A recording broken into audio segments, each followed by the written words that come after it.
Welcome to study और target के channel में आप सभी लोगों का स्वागत है। दोस्तों, इस वीडियो में ह्यूमन बॉडी में स्वास्थ्य एवं पोषण ये काफ़ी ज़्यादा इंपॉर्टेंट टॉपिक है। इससे रिलेटेड 100 क्वेश्चन इस वीडियो में देखने वाले हैं, तो आप इस वीडियो को ध्यान से लास्ट तक देखिए और चैनल पर नया सब्सक्राइब करके बेल आइकन प्रेस करें। चलिए शुरू करते हैं।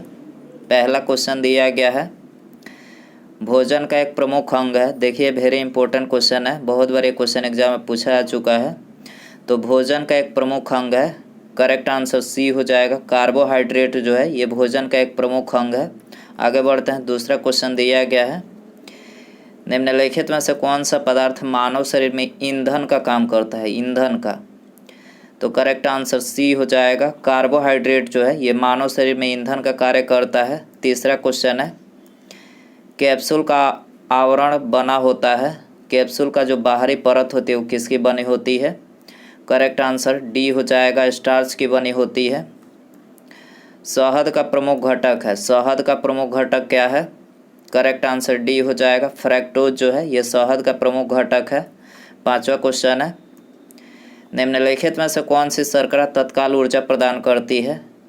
करेक्ट आंसर डी हो जाएगा, ग्लूकोज जो है ये तत्काल ऊर्जा प्रदान करती है। छठा क्वेश्चन है, शहद में मुख्यतः होते हैं। तो देखिए करेक्ट आंसर बी हो जाएगा, कार्बोहाइड्रेट होते हैं। शहद में मुख्यतः क्या होते हैं, कार्बोहाइड्रेट। निम्नलिखित में से सर्वाधिक ऊर्जा प्रदान करता है। तो सर्वाधिक ऊर्जा कौन प्रदान करता है। करेक्ट आंसर ये हो जाएगा, कार्बोहाइड्रेट जो है ये सर्वाधिक ऊर्जा प्रदान करता है। आठवां क्वेश्चन है, मानव शरीर में कार्बोहाइड्रेट पुनः संग्रह होता है, कार्बोहाइड्रेट पुनः संग्रह होता है। करेक्ट आंसर डी हो जाएगा, ग्लाइकोजन में पुनः संग्रह होता है। एथलीट को निम्नलिखित में से किससे जल्दी और ज़्यादा ऊर्जा मिलती है। करेक्ट आंसर डी हो जाएगा, एथलीट यानी जो खिलाड़ी होते हैं उनको जल्दी और ज़्यादा कार्बोहाइड्रेट से ऊर्जा मिलती है। लंबे समय तक कठोर शारीरिक कार्य के पश्चात मांसपेशियों में थकान अनुभव होने का कारण होता है। करेक्ट आंसर सी हो जाएगा, ग्लूकोज का अवक्षय कारण से जो है मांसपेशियों में थकान अनुभव का कारण होता है। रक्त ग्लूकोज स्तर समानतः व्यक्त किया जाता है।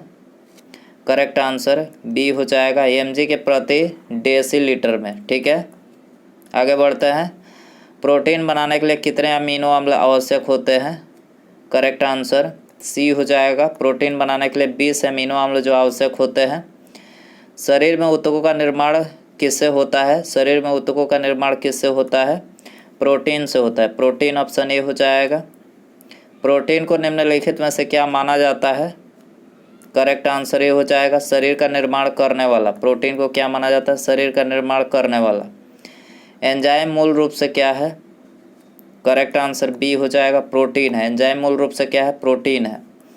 जैविक सिस्टम में रासायनिक क्रिया की प्रक्रिया को तेज करने में उत्तरदायी पदार्थ है। करेक्ट आंसर सी हो जाएगा, एंजाइम है। एल्फा केराटिन एक प्रोटीन है जो, तो देखिए करेक्ट आंसर बी हो जाएगा, त्वचा में उपस्थित है। ठीक है, एल्फा केराटिन एक प्रोटीन है जो त्वचा में उपस्थित है। सोयाबीन में प्रोटीन का प्रतिशत होता है, सोयाबीन में प्रोटीन कितना प्रतिशत पाया जाता है। 42%। 42। किसमें प्रोटीन नहीं पाया जाता है। तो करेक्ट आंसर सी हो जाएगा, यहाँ पर चावल में जो है प्रोटीन नहीं पाया जाता। मांस, दूध, दाल तीनों में यहाँ पर प्रोटीन पाया जाता है। निम्नलिखित में से किसमें प्रोटीन का सबसे अधिक स्रोत पाया जाता है। करेक्ट आंसर डी हो जाएगा, सोयाबीन में जो है प्रोटीन का सबसे अधिक स्रोत पाया जाता है। शाकाहारी अधिकतम प्रोटीन पाते हैं। करेक्ट आंसर बी हो जाएगा, दालों से पाते हैं शाकाहारी। ठीक है, सबसे अधिक प्रोटीन पाई जाती है सोयाबीन के दाने में। ठीक है, सबसे अधिक जो प्रोटीन सोयाबीन के दाने में पाई जाती है। मानव शरीर में वसा जमा होती है। करेक्ट आंसर बी हो जाएगा, वसा ऊतक में। मानव शरीर में वसा जमा होती है वसा ऊतक में। मानव शरीर में त्वचा तल के नीचे विद्यमान वसा निम्नलिखित में से किसके विरुद्ध अवरोधक का काम करती है। तो करेक्ट आंसर बी हो जाएगा, शरीर के ऊष्मा के क्षय के विरुद्ध जो अवरोधक का काम करती है। मानव शरीर में त्वचा तल के नीचे विद्यमान वसा, ठीक है, शरीर की ऊष्मा का क्षय के रूप में कार्य करती है। ऊँट बिना पानी के कुछ दिनों तक मरुस्थल में रहता है, ऐसा वह कर पाता है। तो ऐसा वो अपने कुबड़ में जमा किए चिकनाइयों का प्रयोग करके वो ऐसा कर पाता है। ठीक है। निम्नांकित भोजन में से किससे प्रति ग्राम सर्वाधिक ऊर्जा प्राप्त होती है? तो वसा से प्रति ग्राम जो है सर्वाधिक ऊर्जा प्राप्त होती है। विटामिन शब्द किसने प्रतिपादित किया था? विटामिन शब्द फंक ने किया था, फंक। निम्नलिखित में से यौगिक के किस समूह को सहायक आहार कारक कहा जाता है? करेक्ट आंसर डी हो जाएगा। विटामिन को जो है सहायक आहार कारक कहा जाता है। निम्नलिखित में से किसे रक्षात्मक पदार्थ कहा जाता है? करेक्ट आंसर ये हो जाएगा। विटामिन को जो है रक्षात्मक पदार्थ कहा जाता है। निम्नलिखित में से कौन विटामिन ए का सर्वोत्तम स्रोत है? करेक्ट आंसर ये हो जाएगा। गाजर जो है ये विटामिन ए का सर्वोत्तम स्रोत है। मानव शरीर में विटामिन ए भंडारित होता है। करेक्ट आंसर ये हो जाएगा यकृत में। मानव शरीर में विटामिन ए यकृत में संचारित होता है। विटामिन ए की कमी से कौन सा रोग फैलता है? रतौंधी रोग फैलता है विटामिन ए की कमी से। ठीक है। निम्नलिखित में से कौन सा विटामिन ए का प्रचुरतम स्रोत है? करेक्ट आंसर डी हो जाएगा। आम जो है विटामिन ए का प्रचुरतम स्रोत है। थायमिन है। थायमिन क्या है? थायमिन जो है विटामिन B1 का रासायनिक नाम है। ठीक है। निम्नलिखित विटामिनों में से किस में कोबाल्ट होता है? तो कोबाल्ट विटामिन B12 में होता है, बी हो जाएगा। शुष्का छिकोप का मनुष्यों में प्रकोप किस विटामिन की कमी से होता है? तो करेक्ट आंसर सी हो जाएगा। विटामिन ए की कमी से होता है। साइनोकोबाल्मिन है। साइनोकोबाल्मिन है विटामिन B12। ठीक है। विटामिन जो खट्टे फलों में पाया जाता है तथा चर्म को स्वस्थ रखने के लिए ज़रूरी होता है। तो करेक्ट आंसर सी हो जाएगा। विटामिन सी होता है। ठीक है। ये खट्टे फलों में पाया जाता है तथा चर्म को स्वस्थ रखने के लिए ज़रूरी होता है। विटामिन सी का सबसे उत्तम स्रोत है। सबसे उत्तम स्रोत कौन सा है? आंवला है। आंवला सी हो जाएगा। निम्नलिखित में से किस विटामिन की कमी के कारण मसूड़ों से रक्त आता है और दांत हिलने लगता है? तो करेक्ट आंसर सी हो जाएगा। विटामिन सी की कमी के कारण से जो है मसूड़ों से रक्त आता है और दांत हिलने लगता है। विटामिन सी का रासायनिक नाम है। करेक्ट आंसर बी हो जाएगा। स्कर्बिक अम्ल जो है ये विटामिन सी का रासायनिक नाम है। निम्नलिखित विटामिनों में से कौन सा शरीर में भंडारित नहीं होता है? तो करेक्ट आंसर डी हो जाएगा। सी हो जाएगा। विटामिन डी जो है शरीर में भंडारित नहीं होता है। कौन सा विटामिन प्रतिरक्षा प्रदान करता है? प्रतिरक्षा विटामिन ए प्रतिरक्षा प्रदान करता है। निम्नलिखित में से कौन सा विटामिन जल में घुलनशील है? जल में विटामिन बी और सी जो होता है ये जल में घुलनशील होता है, याद रखना है।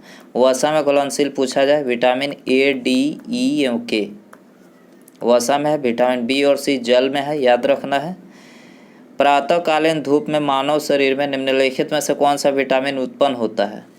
प्रातःकालीन विटामिन डी उत्पन्न होता है, डी हो जाएगा।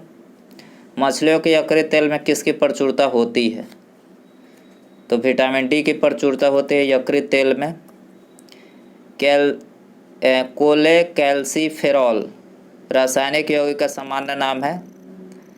तो करेक्ट आंसर डी हो जाएगा। विटामिन डी का रासायनिक यौगिक का सामान्य नाम क्या है? कैल्सिफेरॉल। ठीक है। विटामिन ई का रासायनिक नाम है। विटामिन ई का रासायनिक नाम क्या है? टोकोफेरॉल, याद रखना। टोकोफेरॉल जो विटामिन ई का रासायनिक नाम है।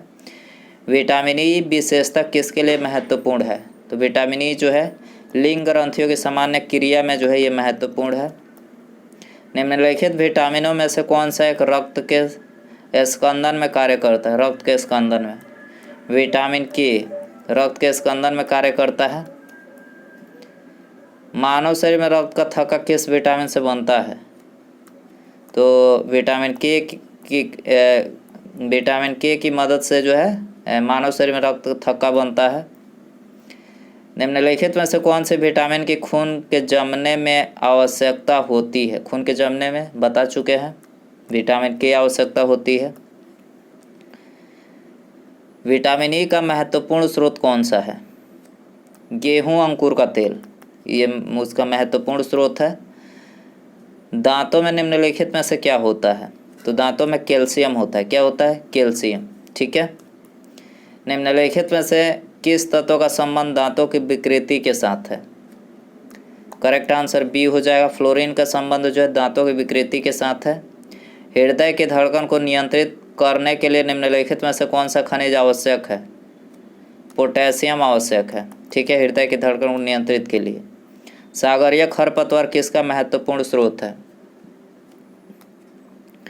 करेक्ट आंसर डी हो जाएगा। आयोडीन का महत्वपूर्ण स्रोत है सागरीय खरपतवार। निम्नलिखित में से कौन आयोडीन का सर्वोत्तम स्रोत है? आयोडीन का शैवाल जो है आयोडीन का सर्वोत्तम स्रोत है। उपास्थि तथा हड्डियों के निर्माण और संपोषण में आवश्यक तत्व होता है, तो ये होता है कैल्शियम। बी हो जाएगा। कैल्शियम की आवश्यकता निम्नलिखित में से किस निमित्त है? तो कैल्शियम की आवश्यकता मांसपेशियों के कार्य करने, खून जमने और हड्डियों के विकास, तीनों यहाँ पर तीनों के लिए जो है कैल्शियम जरूरी है। तो उपरोक्त सभी यहाँ पर करेक्ट हो जाएगा। आगे बढ़ते हैं। पालक के पत्तों में किसकी मात्रा सबसे अधिक होती है? पालक के पत्तों में आयरन की मात्रा सबसे अधिक होती है। मनुष्य लोहा किसे प्राप्त करता है? तो मनुष्य लोहा जो है पालक से प्राप्त करता है। बी हो जाएगा।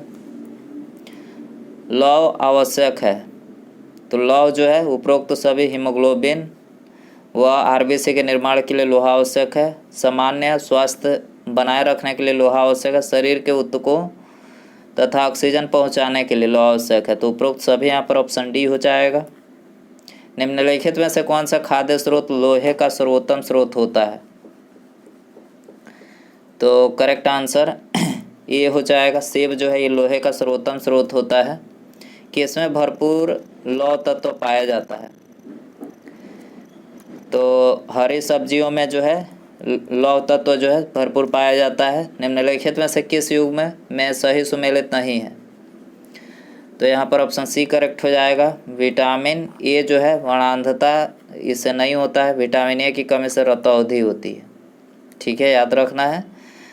बाकी थायमिन, बेरी, एस्कॉर्बिक अम्ल एस्कॉर्बिक का रासायनिक नाम है। विटामिन के रक्त जमाने के लिए जरूरी, तीनों सही है। विटामिन और रोग के निम्नलिखित युगों में से कौन सा सही सुमेलित है? तो देखिए यहाँ पर सही सुमेलित पूछा गया है, तो यहाँ पर 2 और 3 vitamin A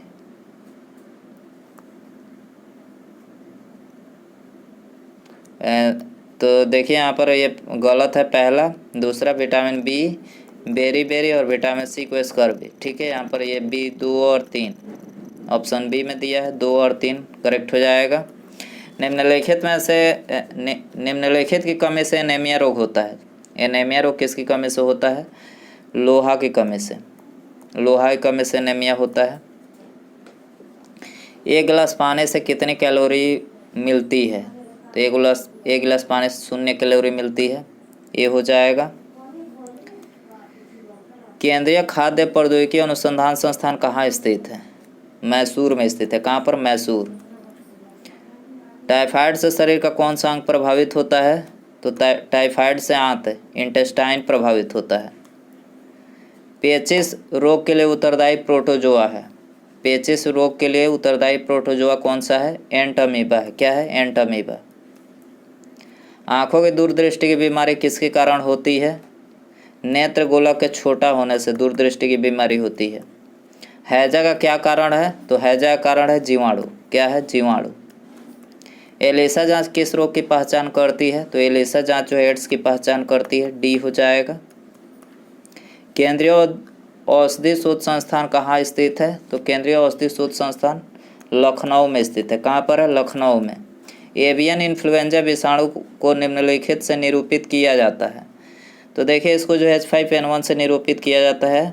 avian influenza, bird flu जिसको बोलते हैं। दांतों के क्षय को रोकने के लिए अधिकांश टूथपेस्ट में क्या होता है? तो इसमें जो है फ्लोराइड होता है। फ्लोराइड बी हो जाएगा। खसरा रोग का कारक क्या है? खसरा रोग का कारक है विषाणु। क्या है? विषाणु। बी हो जाएगा। कैंसर के उपचार में किसका प्रयोग किया जाता है? तो कैंसर के उपचार में कीमोथेरेपी का उपयोग किया जाता है। कीमोथेरेपी। ब्लड कैंसर को आमतौर पर इस नाम से जाना जाता है, तो आमतौर पर ल्यूकेमिया के नाम से जाना जाता है ब्लड कैंसर को। शरीर के किस अंग की खराबी से मधुमेह रोग का प्रकोप होता है? करेक्ट आंसर ये हो जाएगा, लीवर की खराबी से जो है मधुमेह रोग का प्रकोप होता है। मियादी ज्वर यानी टाइफाइड फीवर किस कारण होता है? टाइफाइड फीवर जो होता है जीवाणु के कारण से होता है। जीवाणु। टाइफाइड पैदा किया जाता है, तो टाइफाइड जो है साल्मोनेला टाइफी द्वारा जो है पैदा किया जाता है। डी हो जाएगा। डेंगू बुखार किस रोगवाहक द्वारा संचरित होता है? डेंगू बुखार, तो देखिए ये संचरित होता है एंडीज एजिप्टी के द्वारा। Andes aegypti. कार्बोहाइड्रेट के अलावा हमारे आहार में ऊर्जा का एक प्रमुख स्रोत होता है, वसा होता है ऊर्जा का एक प्रमुख स्रोत। बच्चों में अंगों की अस्थियां मुड़ जाती है यदि कमी हो, तो देखिए विटामिन डी की कमी हो तो विटामिन डी की कमी से जो है बच्चों में अंगों की अस्थियां मुड़ जाती है। मूत्र के श्रवण को बढ़ाने वाली औषधि को क्या कहते हैं? मूत्र के श्रवण को बढ़ाने वाली औषधि को क्या कहते हैं? डायूरेटिक। क्या कहते हैं? डायूरेटिक। निम्नलिखित में से कौन सी बीमारी पानी द्वारा नहीं होती है? फ्लू। निम्नलिखित में से कौन पोलियो का कारण है? पोलियो कारण कौन सा है? एक वायरस है। ठीक है। निमोनिया रोग मानव शरीर के किस अंग को ग्रसित करता है? निमोनिया फेफड़े को ग्रसित करता है। डी हो जाएगा। मादा क्यूलेक्स मच्छर निम्नलिखित में से किस रोग की वाहक है? मादा क्यूलेक्स मच्छर। बी हो जाएगा, फाइलेरिया रोग का वाहक है। ठीक है। रक्त का थक्का बनाने में से कौन सा अवयव मदद करता है? तो रक्त को थक्का बनाने में विटामिन के मदद करता है। विटामिन के याद रखना है। ल्यूकेमिया एक प्रकार का कैंसर है जिसमें असाधारण बढ़ोतरी होती है, तो ल्यूकेमिया में जो है श्वेत रक्त कोशिकाओं की संख्या में असाधारण बढ़ोतरी होती है। मानव शरीर रचना के संदर्भ में एंटीबॉडीज होते हैं। प्रोटीन्स। बी हो जाएगा। पीलिया किसके संक्रमण के कारण होता है? पीलिया। करेक्ट आंसर बी हो जाएगा, यकृत के संक्रमण के कारण से जो है पीलिया होता है। निम्नलिखित में से कौन सा रोग संक्रामक है? संक्रामक रोग कौन सा है? डिप्थीरिया। ऑप्शन बी यहाँ पर करेक्ट हो जाएगा। शरीर के अंदर लौह की कमी से उत्पन्न होने वाला रोग है। लौह की कमी से रक्तहीनता उत्पन्न होता है। रक्तहीनता सी हो जाएगा। चेचक यानी स्मॉल पॉक्स होने का कारण है। करेक्ट आंसर बी हो जाएगा। वेरियोला जो वायरस होता है इसी की वजह से चेचक होता है। ठीक है। गाय के दूध का रंग किसकी मौजूदगी के कारण थोड़ा पीला होता है? करेक्ट आंसर डी हो जाएगा, कैरेटीन की उपस्थिति के कारण से जो है ये गाय का दूध का जो रंग होता है वो थोड़ा सा पीला होता है। उसके बाद यहाँ पर अगला क्वेश्चन है, आप सभी के लिए रखते हैं, इसका आंसर आपको कमेंट में बताना है। देखिए क्वेश्चन है, निम्नलिखित में से कौन सा रोग प्रायः वायु के माध्यम से फैलता है? कौन सा रोग जो है ये प्रायः वायु के माध्यम से फैलता है? तो ये 4 ऑप्शन यहाँ पर दिया गया है, इसका सही आंसर आपको कमेंट में बताना है। ठीक है। और वीडियो पसंद आया हो तो प्लीज़ वीडियो को लाइक कर दें, अपने दोस्तों में शेयर कर सकते हैं। चैनल पर नया है तो सब्सक्राइब करके बेल आइकन प्रेस करें। ठीक है। मिलते हैं अगले वीडियो में। नमस्कार। जय हिंद, जय भारत।